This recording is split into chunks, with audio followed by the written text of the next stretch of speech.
Artemis 4 के साथ NASA के एस्ट्रोनॉट्स चांद में उतरने वाले हैं। पर क्या होगा अगर वो वापस ही ना आ पाए? धरती से 3,84,000 किलोमीटर दूर एक छोटी सी गलती और आर्टेमिस मिशन एक मौत का जाल बन सकता है। मून मिशन फेल होना कोई ऑप्शन नहीं है, पर अगर हो गया तो नासा के पास कोई प्लान भी नहीं है। इमेजिन करो, आप चांद के पीछे फंसे हुए हो, ऑक्सीजन खत्म हो रही है और नासा के पास आपको बचाने का कोई रास्ता नहीं है।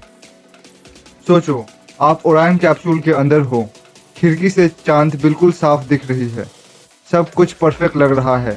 तभी एक अलार्म बजता है, इंजन फायर नहीं हो रहा, धरती से इतनी दूर हो, मुड़ने का कोई रास्ता भी नहीं है।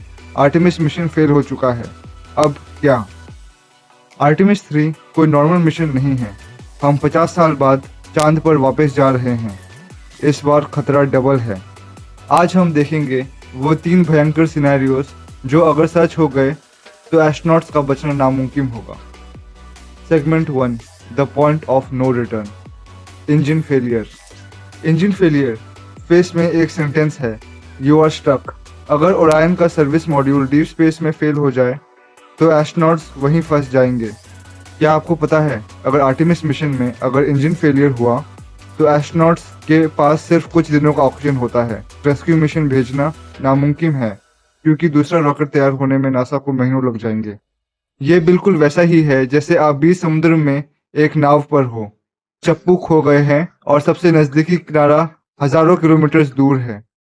बस फर्क ये है कि यहाँ पानी नहीं, मौत का सन्नाटा है। Segment 2, the communication blackout. अगर मून के पीछे द फार साइड जाते वक्त कम्युनिकेशन टूट गया तो एस्ट्रोनॉट्स बिल्कुल अकेले होंगे वहां, और नासा को पता भी नहीं चलेगा कि वो जिंदा है या नहीं। चांद के पीछे सिग्नल ब्लॉक हो जाते हैं, इसे रेडियो शैडो कहते हैं। अगर वहां कुछ बुरा हुआ तो वो दुनिया का सबसे अकेला पल होगा। No SOS, no goodbye message. Segment 3, the reentry disaster. सबसे बड़ा खतरा तब होता है जब वो वापस आ रहे होंगे।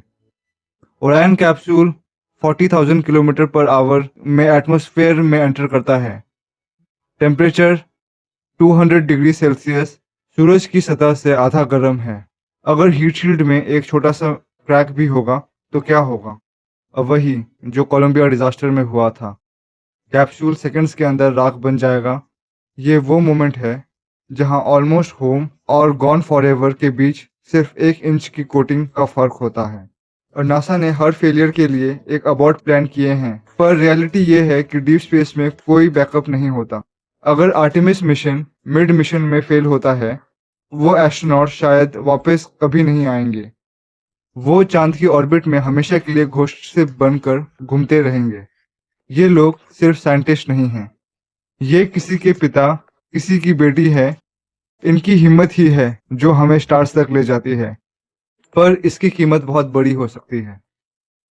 आपको क्या लगता है, क्या नासा को इतना बड़ा रिस्क लेना चाहिए या हमें सिर्फ रोबोट्स ही भेजते रहना चाहिए? कमेंट्स में बताओ। और अगर स्पेस की ये डार्क साइड सुनकर दिमाग हिल गया हो तो सब्सक्राइब बटन दबा देना। को देखना मत भूलना, आपके स्क्रीन पे जो आ रहा हो। तो मिलते हैं नेक्स्ट वीडियो में।